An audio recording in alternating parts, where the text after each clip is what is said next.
Hi guys, how's it going? It's Sam here, back with another video, and apologies, it's been a little while since I last uploaded, but I've been away and busy with work, and I only post videos when I feel like I've got something interesting to say. And today I sat down with Joel Kaplan, who is the owner of Agency Lab. Joel is a very successful guy in the agency space. He exited or sold out of his marketing agency last year, and we just sat down and had a Zoom conversation, and I recorded the whole thing. So in this conversation, we talk about how he grew his agency to multiple six figures per month, how to acquire clients, and also how to build your agency in such a way where you can exit your agency, sell your agency, and make life-changing money. It's a really interesting conversation. I think you guys are going to really enjoy it. I will make sure I put Joel's YouTube channel and any resources that he sent me in the description underneath this video. I also have launched two things. I've got my free newsletter, and as a supplementary to that free newsletter, I have a free Facebook group which you guys can join. So both of those will be linked down below, 100% for free, of course. And we're going to jump straight into the video. So I'll stop talking, enjoy the video, make sure you like and subscribe if you want to see more content like this, and I'll speak to you guys very soon. Cool. How's it going, guys? It's Sam here. Welcome back to the channel. Today I've got Joel Kaplan, who is well known in the agency space. I'll let you give yourself an intro. Do you want to just kind of intro yourself and who you are, what you do, for those who don't know? Yeah, for sure, man. I think the biggest things to keep in mind, I scaled my marketing agency, Atlas Digital, to multiple seven figures, and then I sold it. And we're actually going to be talking about that today, which is something I've never really shared publicly, how the sales process works, like how to build your agency to exit, all that good stuff.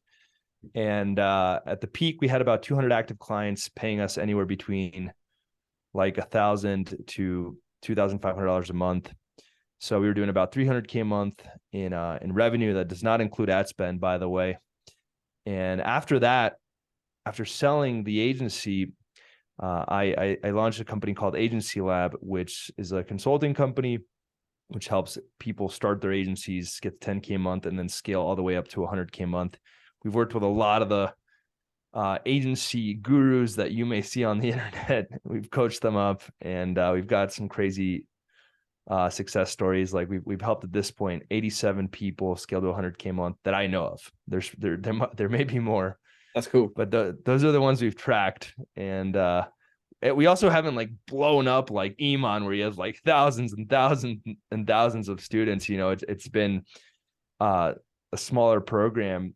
So like relative to the total number of students, I genuinely believe we have the best results in the world. So yeah, that's pretty much it. Like, I guess like the only other thing to know about me, like I'm on a mission to make money and make a difference. Like I personally, when I graduated, I did go to college, which was a giant waste of time and money. But when I graduated, I went to work for an education company. I wanted to solve the education problem. And I actually went to high schools all across America. I probably have been in over 100 high schools. I've spoken to thousands of students, teachers, principals, superintendents. And then after that, I went to work for a nonprofit funded by a billionaire, like the Cisco family, like actual billionaires.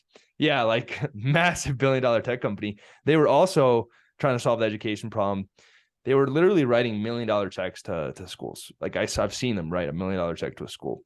Yeah. Or I've seen them like just give a teacher $100,000 to fund a project that they had. Like, yeah. And what's crazy? Even after working at those companies, I still felt like I didn't really have the impact that I was after. And now, like, my goal is to change education by teaching teenagers and 20-year-olds how to make money online. I truly believe that that's what people want to learn about. And that's how I can change education. And I know that sounds kind of crazy, but like you posting on YouTube, us doing this video and sharing what people want to hear, but ultimately giving people a message of like level up, chase your dreams, face your fears, is how you change education. So yeah, that's my goal, man. That's awesome. Yeah, wicked. I think, I don't know if it's the same for you, but I never set out to like start an agency. It kind of just, I tried to level up my skills with marketing, and it just was the most natural like segue. of business to start. Like I didn't have like a cool product or an idea or anything. So I think agencies, people throw SOMA in there, but realistically, an agency is selling a service in any shape or form, right? So what are some of the most successful categories, niches that you come across at Agency Lab? Maybe some that were so unique and strange, but have done so well. Is there any kind of cool stories of product of like services or agencies that are kind of have quite unique services that you haven't come across before? Is there anything you can tell? My philosophy, I'd rather go into competitive saturated markets that are proven to work and just figure out how to be better. So like, for example, you look at Tesla. Tesla went into the automobile industry, one of the most competitive industries in the entire world in history. You're dealing with massive billion-dollar companies that want to take you out. And you're dealing with governments, you're dealing with a lot more complexity. Yet Tesla, what they did is they came in and they created a new category. They weren't the first electric vehicle. They were the first electric vehicle that people actually wanted to drive because it was a luxury vehicle. And I try to take that same approach with agencies. I'd rather go into real estate, Cairo, dental, roofing, solar, legal, and just figure out how to be better or different than everyone else. So the for Blue Ocean example, strategy thing. I try to create my blue ocean within the red ocean instead of trying to find like some weird niche like retirement homes or funeral homes or like some weird niche that's never been tapped. Like that's never worked. Now, I'm not saying it doesn't. Like there's this guy in my program that's going after tree care service companies and he's crushing it. But for every one of those, there's like 9 other ones that are like 7-figure real estate agencies or Cairo agencies. And it's med spa. Like there's, I have off the top of my head, like I can count on like 5 students that I've helped cross 100K a month in med spa. Yeah. You know, it's like Crisp. I think they're called Crisp. They're a US agency. And there's a really good case study about them somewhere. I read it like 3 years ago. But they like killing it, but they're doing video for lawyers. So there's tons of legal agencies, right, who are kind of selling leads. And they just decided, now we're just going to make killer promo videos for law firms or law companies. And so it's a really saturated industry, but they've just done something slightly different. And the way that their offer is kind of set up is just slightly unique. And they do so. They're massive. They're multi-million-pound company. So I mean, that I would go into what I would do is like if I was starting over right now, I'd go into like dental or law and be like, okay, everyone is offering ads. I'm gonna offer influencer marketing. I'm gonna offer VAs. Yeah, exactly. I'm gonna offer recruiting ads as opposed to just regular lead gen ads. It's the same shit. Instead of customer acquisition, you're helping with talent acquisition. Yeah, I would just do something different. Like, or I would figure out how can I be better? If everyone else is offering 20 appointments guaranteed, how can I offer 5 actual cases guaranteed? Like, is there a way to make that happen? Is there a way to reverse engineer that where I can actually get them 5 cases? Like that's the game that I'd be playing. If I was starting out. I tell you what changed it for me. I listened to a Hormozy video and he was talking about I can't remember what interview. He's done a ton, right? But on this interview, this guy was saying, Alex Hormozy was saying someone was complaining to him that his clients weren't closing deals. And he was like, okay. He was like, have you called the leads? And he was like, no. He was like, okay, go away, get I think he was in real estate, obviously a big thing in the US. He was like, go get your real estate license, call and sell these leads yourself, and then come back to me. And the guy went and generated all his own leads, called all his own leads and sold all his own leads just to prove and learn how to do it properly. And I was thinking, it was like a year ago, and I was like, damn, I was like, I've never done that. I don't know anything past the point of like sending a lead to a client. So since then, we've done so much more in, actually following up with these leads ourselves, learning how it works, building better back-end systems, selling the appointments. And I think a lot of people don't actually really understand the niche they're operating in. They don't really understand what problems those people actually have and what solution you can make that's going to really kind of hit home. So I completely agree. Yeah, I think the biggest blind spot of agencies is that they don't know what I like to call the success process, how to go from lead to close. Most agencies just know how to go from lead to appointment or lead to appointment that shows up. Yeah.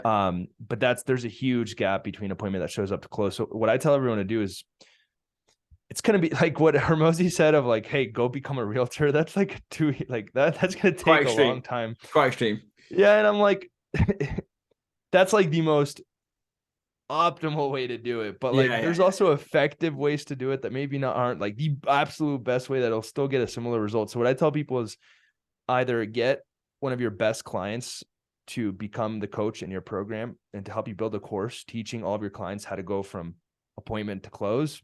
yeah, Or actually hire a coach, hire someone that's already crushing it, that knows that success process, so that he or she can then help you reverse engineer that into your lead gen system. Because yeah. like I've never closed a chiropractor patient when I was working with chiros, and I was not about to go back to school for like 4 years to become a No, no, no, no. chiropractor. I So I was think, like, yeah, what you can also do though is like, okay, maybe just call the leads yourself and like book them in, because then they start oh saying, "Oh, here's the problem I'm having. Oh, I'm looking for this," and then you actually understand maybe some of the issues. You might call them, and then like the first five don't answer, and then you it's gonna annoy you, like just like it annoys the clients. So then you might learn a bit more about that. So I think you're right. There's yeah, definitely a I middle should know ground to be more. found.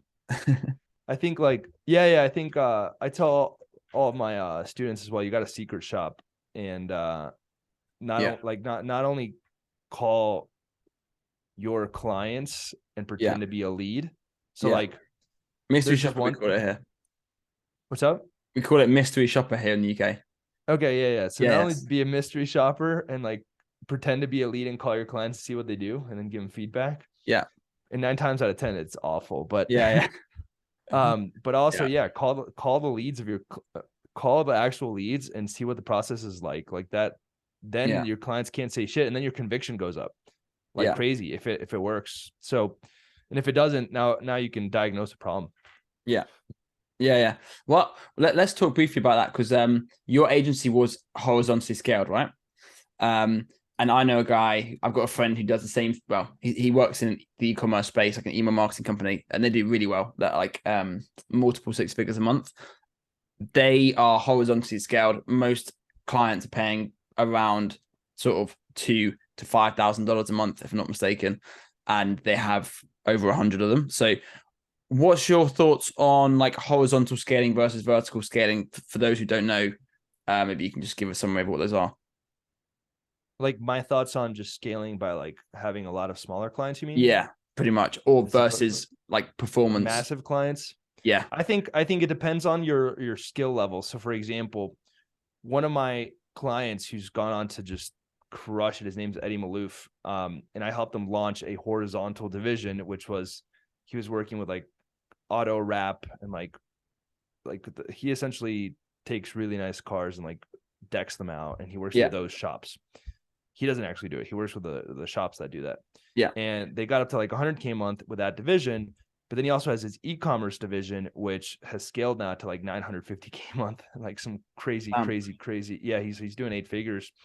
And I think that in order to be able to scale vertically, you have to earn the right to do that. Like you have to actually be good. It relies yeah. on you actually knowing what the fuck you're doing.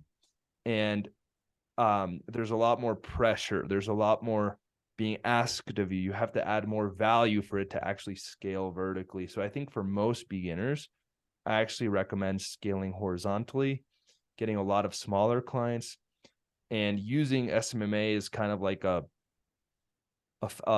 foundation, like learning ground, like to crush the learning curve as fast as possible, and then be able to build whatever you want. After that, you can still work with local businesses. You could literally start a private equity firm, buy up 10 roofing companies, try to scale them, and then sell them to a bigger private equity firm. You could start a roofing company. You could start an e-com brand. You could go into e-com agency and scale vertically. You could partner with 5 roofing clients and Yeah.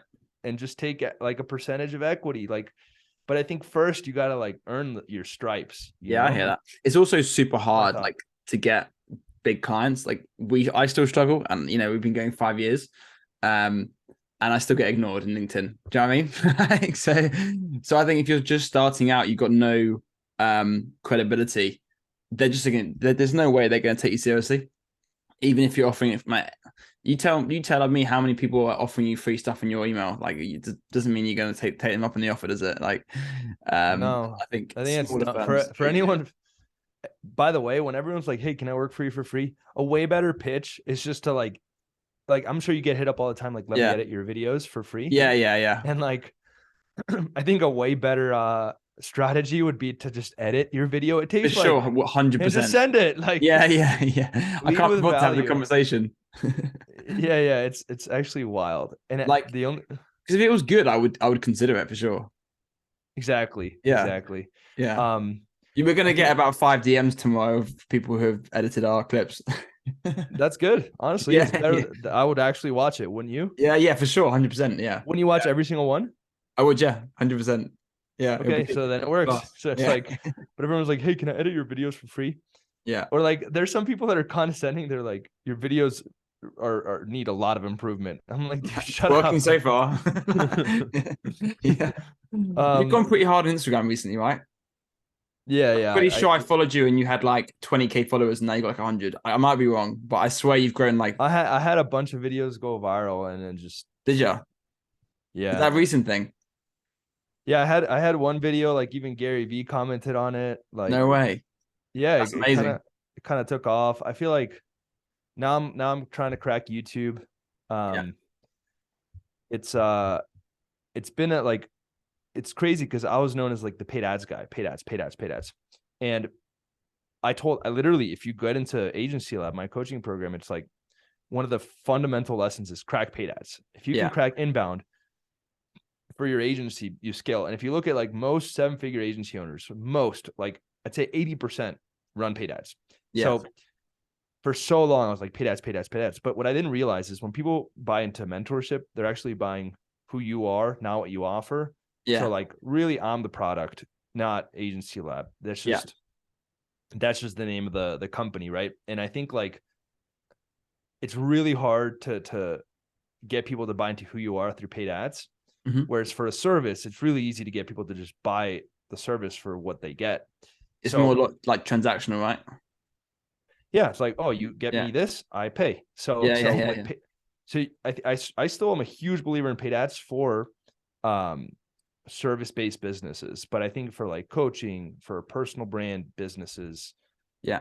like I am going all in on organic. My goal is to not have to spend money on ads ever again. Yeah, I've had we advertise for our agency because it's so easy. Like, I can get 100, 200 leads a month, like for like $2,000. Like, it's so cheap. And I think we don't have to talk about paid ads too much, but people's ads just suck most of the time.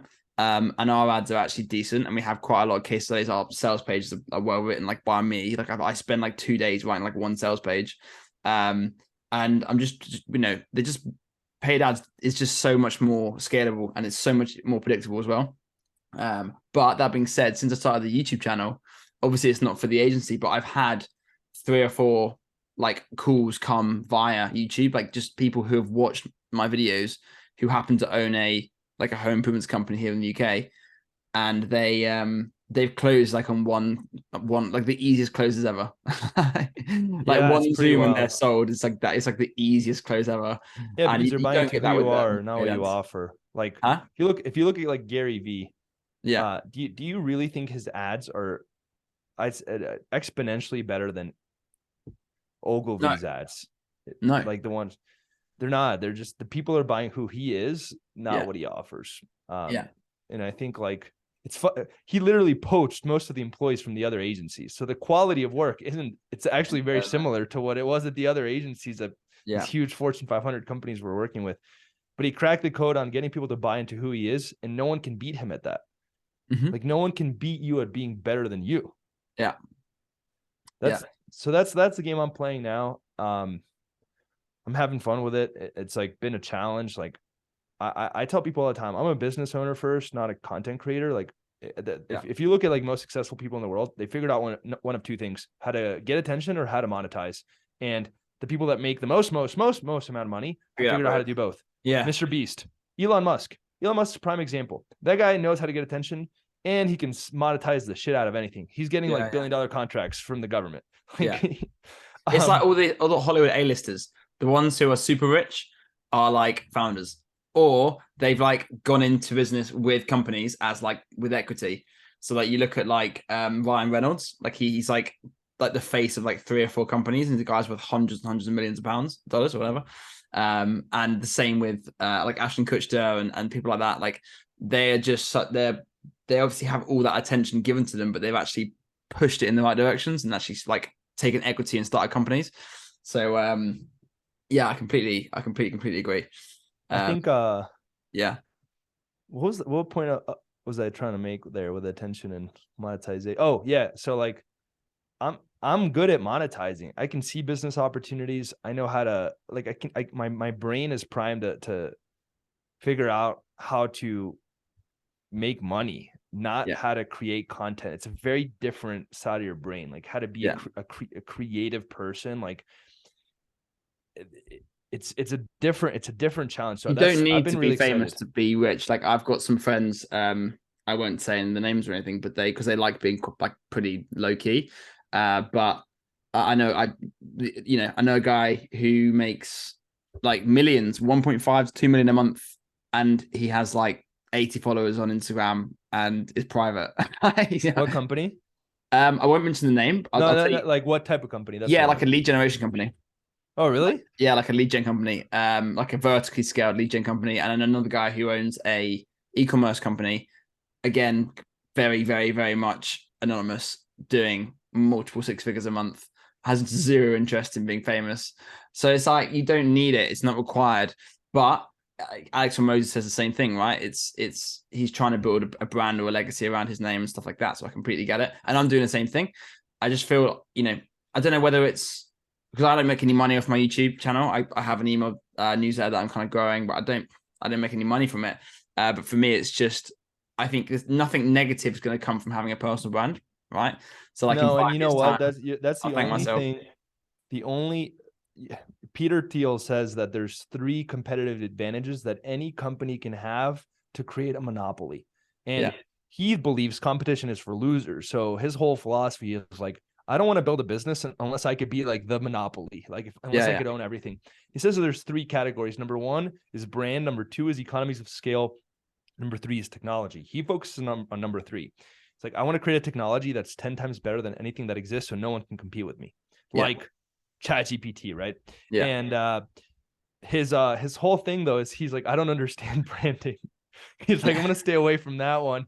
Like, but I think that's where we can, like, that's a competitive advantage that no one can take from you. Just like no one can compete with these huge companies that have so much tech. No one can compete with Gary V because now he's Gary V. So it's like, obviously he's playing a much smaller game, but the principle still applies of having such a strong competitive advantage. And I think that's what you get from your brand. Like the problem with your friend, and he's very successful, like that's insane, but not the problem.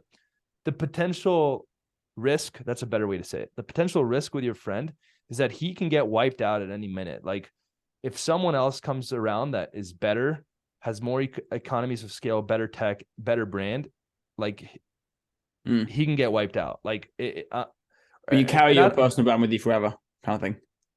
Yeah, it's hard to take you down if you have a personal brand. It's hard to completely take you down, at least. Yeah, that makes complete sense. Yeah. I know we were gonna do a whole presentation around selling, but maybe we could just talk about it, just because I feel like we probably won't have too much time. I know let's do it. You can cut this out later in the edit, but I only have 14 minutes left. No, that's fine. Let's do it. So is there anything from that presentation? Like, let's talk a bit about building an agency to sell it then. So we obviously, I have my own agency. You've exited yours. What were some of the key points about it that made it so sellable, or made a buyer actually interested in coming in and purchasing it? What are some kind of key elements to that business, other than revenue, obviously? I can like go through it a little bit. Maybe I'll share a little bit. So I think like, let's do it. I have this whole presentation. Most of it is just like introducing it, but I think like everyone should think about selling their agency, even if you don't want to, because it forces you to think long-term. It forces you to get all your shit together. It forces you to build the right team. It forces you to build the right systems, and it forces you to build a brand instead of like a mom's basement business, like agency. Like you can't sell an agency if it's like just you. It forces you to actually get your shit together. Or if you're involved in any way or shape or form, basically. Yeah. And like, I think like the other thing to keep in mind is most people don't end up with their agency in the long run. So like if you want to sell your agency, or sorry, even if you don't want to sell your agency, it's good to think about it because it forces you to set yourself up in the case that you do want to sell later on, which most people do. Yeah. So right now you don't. In 2 years, most people do. So it's better to prepare now because if you try to prepare in 2 years from now, it's going to take another 2 years. It doesn't really matter whether or not you think in your head that you want to sell it. Building it to sell is going to build a better business, right? Exactly. That's kind of the point. Yeah. So like how to optimize your business for selling. First, you got to understand like what do buyers want? Just like you ask yourself, what do prospects want? And ultimately, when you're selling your agency, that's a product. Yeah. Your agent, when you say you want to sell your business, that's a product, and the customer or the prospect is someone who buys agencies.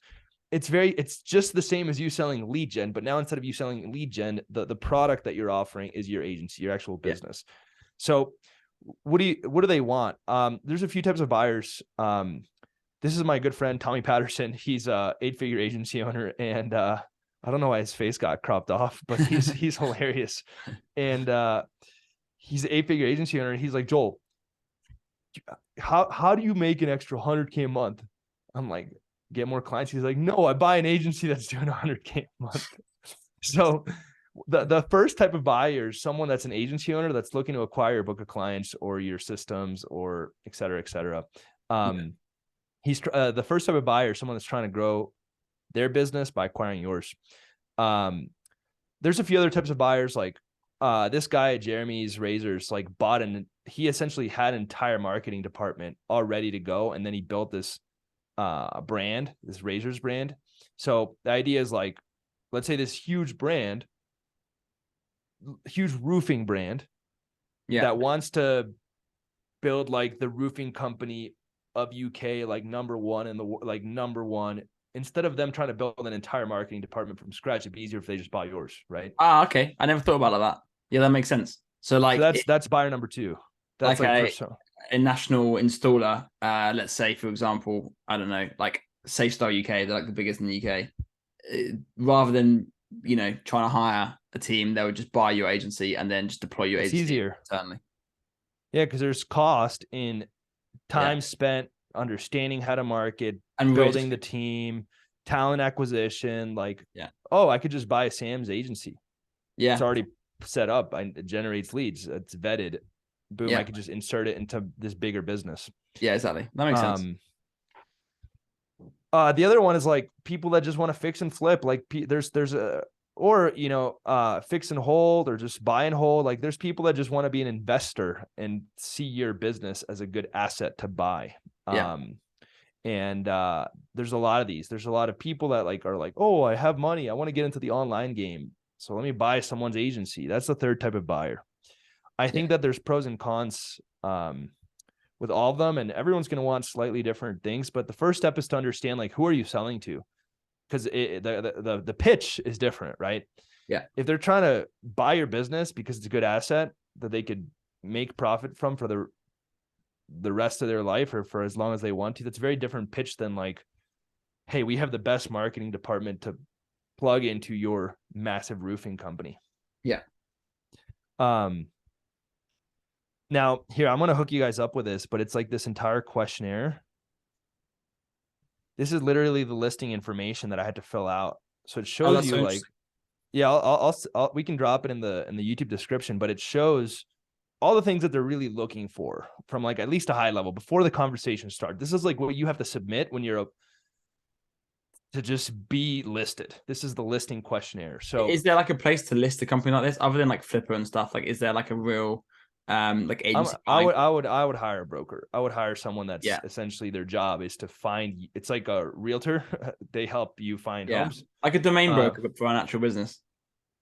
Yeah. So you want to buy a you want to hire a business broker, and you want to interview them and find someone that you like, but they're still going to make you do this. They're still going to make you fill this basic information out so that they can then show off the business with all this data. Yeah. That makes sense.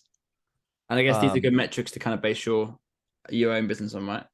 So you can kind Yeah, of and look it, boy, I took a look at that whole list, and I'm a huge believer in like taking complicated things, making them simple. Like I truly believe an agency, the success of an agency to get 7 figures boils down to 4 things: setting appointments, closing appointments, client results, and firing yourself.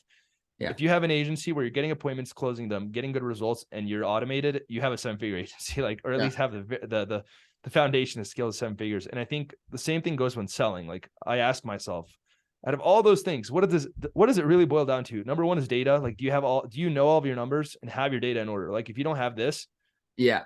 you're kind of fucked. Like you're not And it's selling so your important. agency. This because like actually we made this mistake this year. For we needed to get our numbers in check. No And one's going to buy it if you don't have this. yeah, exactly. And we realized that we were so crap with just like some basic reporting every month, like knowing exactly how much, for example, like cash flow, how much cash are you bringing from one month to the next, after taxes and stuff like that. Because here in the UK, you got to pay VAT tax, just straight 20%. And then you need to be figuring out exactly how much profit are you making, but more importantly, what cash is being kind of carried over month to month. And so just getting some basic KPIs, I think is so key. Like the earlier you do this, the better. Yeah, I think like no one's going to buy your business if you don't have this. Yeah, no. Yeah, It's like this is like the number one. Like if you don't have your books down, your expenses, like you don't know exactly where your money's going. If you don't have your taxes paid up, if you like the first thing a broker will ask you is send me your P&L, send me your tax what's it called when you do your taxes, like tax return. Your return. Yeah, your tax. Yeah, Send me your tax return, send me your P&L. Send me all of that. That's the first thing they're going to ask you. They're like, I just want to see where this like business is they really want to at. glance over it and see if it's worth their time, basically. Yeah, exactly. And then also your business data. Like, do you know like what your cost per acquisition is? What's your lifetime value? Like, what's your refund rate? Like, what's your average retention? Like, all that stuff. If you don't have that, it's going to be really hard to sell. And for example, an agency, one of the easiest ways to increase the valuation of an agency is to have longer contracts. So if you have a book of clients that have a 12-month contract, it's more valuable than if you're month to month. So like they're wanting to see these things. Yeah. All right. Number two, like this is pretty obvious: profit. Like how much is the business keeping and taking home? Even if you're selling to persona of persona number 2, which is the company that wants to hire you as their department, they still care about profit. Like this is still important. It's essentially this. All this is like how efficient is this business? Yeah. How efficient is this business? So how much is the business keeping and taking home? Like that's obviously a very important piece. The higher the profit, the more valued you're at, or the higher the valuation.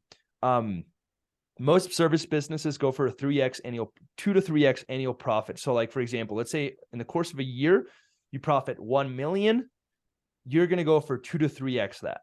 Yeah. That's the average. Sometimes a little less, sometimes a little more. Sometimes it could be 1.5, sometimes it could be 3.5. Yeah. So you need to know your monthly profit, your annual profit, and you also need to have a track record. Like it's really hard to sell a business when you've only been in business for a year. Like someone buying your business wants to see, oh, this is the annual profit over the course of multiple years. Yeah. Sustainability, like, is it going to work once they buy you out and you're no longer there? So yes, you want to be profitable, efficient, but also like, are you profitable and sustainable? So, does the business have a co-founder willing to stay on, or does the business operate without the CEO? Like, can the founder disappear and the business still runs? How strong is the team? Is the team still going to be there after the sale? Mm-hmm. Are there SOPs and systems in place? Is acquisition streamlined and consistent? Is fulfillment streamlined and consistent? Do we have diversified marketing channels? Like if paid ads goes down, is the business fucked? Yeah. They care about all these things. They're going to ask you, like, where do you get all of your clients from? Like, out of all the channels, where do they come from? Yeah. Or how many, like out of 10 clients that you get, is it pretty diversified? Are clients staying on long-term? Are they buying contracts, or are they buying a one-time sale? Yeah. These are all the things that they care about. Then number 4, like competitive advantages. Do you have a competitive advantage worth paying for? This comes down to like tech, the model, pricing, and assets. So like, do you have any assets that make it different? Like, do you have a massive newsletter that they're buying? Yeah. Yeah. Do you have a massive YouTube channel that doesn't have your face? Because again, it's sustainable. Yeah. That is generating all the leads that they're buying? Do you guys have tech that makes it different? Like, have you created a proprietary software that makes your results better than everyone else? Like, did you develop your own unique conversational AI technology with Dialogflow and ChatGPT? I don't know, anything. Just like they're looking at all these things. Do you have a model that makes you guys unique? For example, back then, paper show was like really sexy to these buyers. They were like, oh, you guys do paper show? That's interesting. Now it's probably like whatever. But like, do you have a different model? Like, are you an agency that only charges $99 a month versus compared to everyone else charging $1,500 a month? Yeah. And then do you have operational innovations that make it faster? So like, it's funny because I talked about like the branding, tech, and economies of scale. That's really what this boils down to. Like, do you have any of those? And they're going to give you a bigger valuation multiple having these. So it's like CarWow. I mean, you don't know who they are, but they're in the UK here. They're huge. It's a YouTube channel with 8.5 million subscribers. But really, what lies behind CarWow is essentially just a lead seller. It's an agency selling leads to car dealerships. That's it. But they've built a whole consumer brand with getting tens and hundreds of millions of views a month just through YouTube, TikTok, Instagram. And so that gives their value, that puts their valuation so much higher, allows them to raise money just based on the brand that they have. So and probably the database as well that they have. So I completely agree. I think look, these are really good points. I've never seen them all put together like this, so that's super useful. Yeah, and I think like if you remember, I said I like to take complicated things, boil them down. So I kind of was like tech, model, pricing, assets, but like, if you had to boil it down even more, it's like brand, tech, economies of scale. Like if someone can sell TikTok ads for $99 a month and beat you, they've got economies of scale. Like that's really hard to compete against. I already went over like the average valuation, 2 to 3x annual profit. So how do we increase the valuation? I can give you guys this as well. Here's my built to sell checklist. It's like a 15-point checklist. Like if you can answer all these questions confidently, you're prepared to sell. Do I have all my books in order and up to date? Do I have all my taxes paid up and handled? Do I have all my business data and tracking in place? Do we have all the SOPs in place for every department? Do we have a co-founder or COO willing to lead when I'm gone? Do we have a team in place that can operate day-to-day of the company? Do we have a consistent way to acquire clients, to fulfill those clients, to get clients? Or do we have a diversified way to get clients? Do we have a healthy profit margin that's been consistent? Do we have everything in place to pass the vacation test? Essentially, like if you leave on vacation, does everything break or does it stay put? Do we have clients that are willing to sign 6 to 12 month contracts? Do we have assets that help us stand out? Do we have technology to increase valuation? And do we have a clear competitive advantage? If you can answer all these questions, you can sell your agency. That's so interesting. At least I'll put this in the description along with your channel as well, so people can see that. To keep going, here's my 3 favorite ways to instantly increase your valuation. So number 1 is like get a COO that could become the CEO when you're gone. Like if you're trying to sell, put someone in place that could lead the team when you're gone.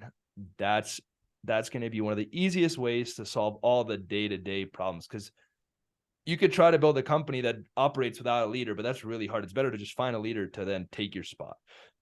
Would you give them equity? Yeah. I think I would give away equity to that person.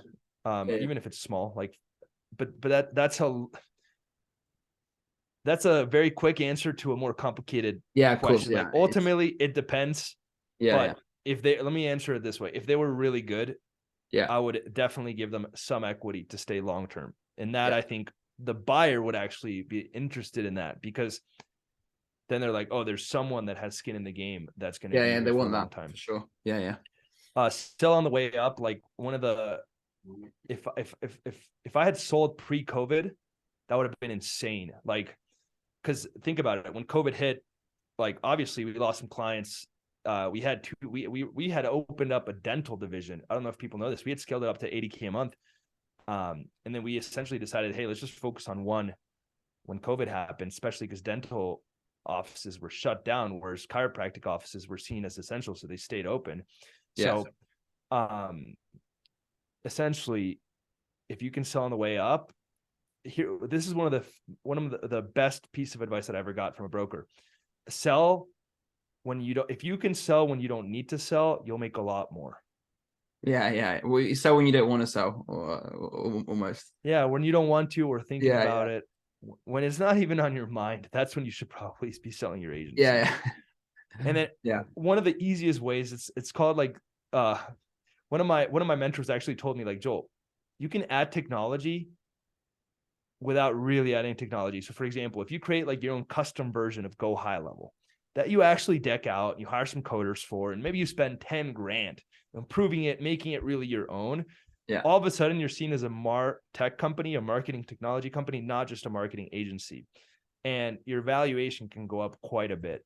Yeah. So, and then last but not least, if you guys can learn how to sell 12-month contracts, or, you know, Sam and I were talking about, like, before we started filming, once you get a client to buy your front end offer, let's say for $1,500 a month, have a back end program. Your back end program could be like, hey, now that you're getting results, we want to sign you up to our 12-month SEO program.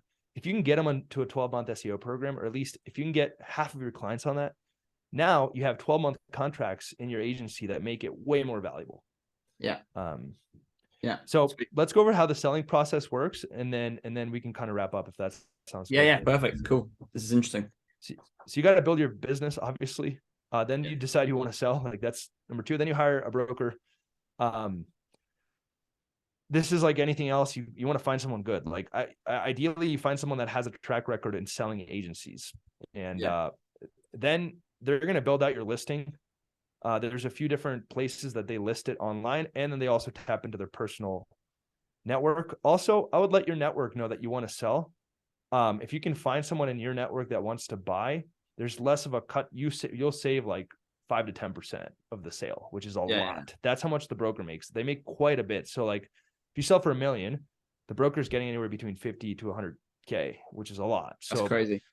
Like, if you already know roofing companies, and let's say you could approach the biggest roofing company in the UK and be like, hey, you know, I'm looking to sell my agency. This is what I'm looking for.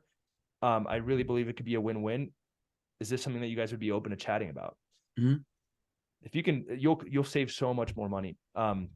There's different business websites that they'll list you on, but they have their own, and they have their own email list. They have their own network. So the broker will post you everywhere, but they'll also like tap into their own network, which is why you're buying it. This is why you're paying them. They have essentially a group of prospects that want to buy your business. Then you're going to get introduced to various buyer networks. Like, they're going to schedule a bunch of meetings. You're going to get booked out, and you'll have interviews. And then once you find an interested prospect, due diligence begins. Due diligence means like they're just going to verify that you're legit, that everything that you say you are on that listing doc is legit. Yeah. And after due diligence, if the potential buyer is still interested, they're going to submit an LOI, essentially saying, I'm actually interested. I'm not fucking around. I'm not wasting your time. Here's a document saying I really do want to do this. Doesn't mean that they will, by the way. And people didn't realize you can actually like go to jail for lying about this shit. Like there's I didn't know that. I'm pretty sure, like, there's an article in The Hustle that I read the other day. I can't remember the company name. It got purchased. Oh, it was like a fintech company. And she basically lied about the, I don't know. She lied about the numbers. So she basically created fake email accounts or something to kind of, once they were doing their due diligence, she hired a company to create fake email accounts as users. So she lied and said she had 2 million users when she had 500,000 users. And I'm pretty sure she's going to court now. And it's but you're saying she lied on the actual, like on the listing. Yeah, you can't do that. Yeah. Like, but people might tell white lies, what they would consider white lies, right? But it's there's a difference between saying like we have an email list of 1 million people when it's actually like 500K. That's a huge lie. Whereas like you could say Paper Show is a proprietary monetization model. Like, that's just spicing up the copy. You know? Yeah, for sure. Yeah. That's cool. You're okay with saying like spicing up the copy a little bit, but you can't lie. Yeah, exactly. Yeah. Crazy. You could say we've created a custom proprietary version of Go High Level. That like, that's not lying. But it sounds cooler than just saying we use High Level. Yeah. Okay, so that if they're interested, they're going to submit an LOI, and then you're going to negotiate terms. cash up front, how long you have to stay, is it seller financed? Like there's a lot of different ways to skin the cat. Like there's a lot of ways that your agency could sell. There's pros and cons. If you do 100% cash up front, you're probably going to get less. If you do seller financed, you'll probably get more. Like there's just pros and cons. It depends on a lot of different factors. Do you have leverage? Do they have the leverage? How fast do you want to sell? How fast do they want to buy? There's just so much that goes into it. It's not so black or white. And once both parties have come to a deal and everything looks good, money will be sent to escrow. It's essentially like this like place on the internet where money is held. Yeah. And all the final paperwork will be arranged by your attorney. Once it's signed, boom, the money gets sent out. You get the money. If they're buying it over time, they're going to keep paying you over time, and so on and so forth. I don't know how much else I got here. Let me see. That's perfect. No, I think that's it. So that's awesome. That's how you sell your company, man. Yeah, I actually learned a bunch of stuff here I didn't know. I think the most important stuff is those key points. So if you could send me those documents, I'll put them in the description. I'll drop them along with your channel, which is just at Joel Kaplan, right? I don't know. They just like changed the username. So if you it's so complicated now. I don't really understand it. I think it's at. I think you can. I'll figure it out, but I'll pop you. Yeah, I'll pop you in the description. Cool. And these are the if you could send me these afterwards as well, that'd be awesome. I just dropped the docs here in the chat. Yeah, I'll put those in my notes so I can hold on to them later. Yeah, I'm glad we got through that. Yeah, that was wicked. I learned so much. So I appreciate your time. And where can people find you? Where's the best place? At official Joel Kaplan on Instagram and TikTok, and then my YouTube channel link below. It's the best place. Sweet. I'll plug go. this in real quick. I have a 10-day 0 to 10K month course absolutely free. Then I just launched a 6-day 0 to 100K month agency course absolutely free. It's all on YouTube. You don't even have to give me an email. So check it out. Oh, cool. Yeah. That's pretty much it. Awesome. All right, I'll stop the recording here. So I hope you guys enjoyed that interview with Joel Kaplan. I've made sure to link his YouTube channel down below. And as always, make sure you guys subscribe and like this video to get more content and to see more content like this. Just before we go again, one last time, you can join my free newsletter agency club where I post every now and again information straight to your inbox, and it's 100% free. And the link will be down in the description of this video. But yeah, really interesting interview. I hope you guys enjoyed, and I look forward to seeing you guys in the next video. Thanks and goodbye.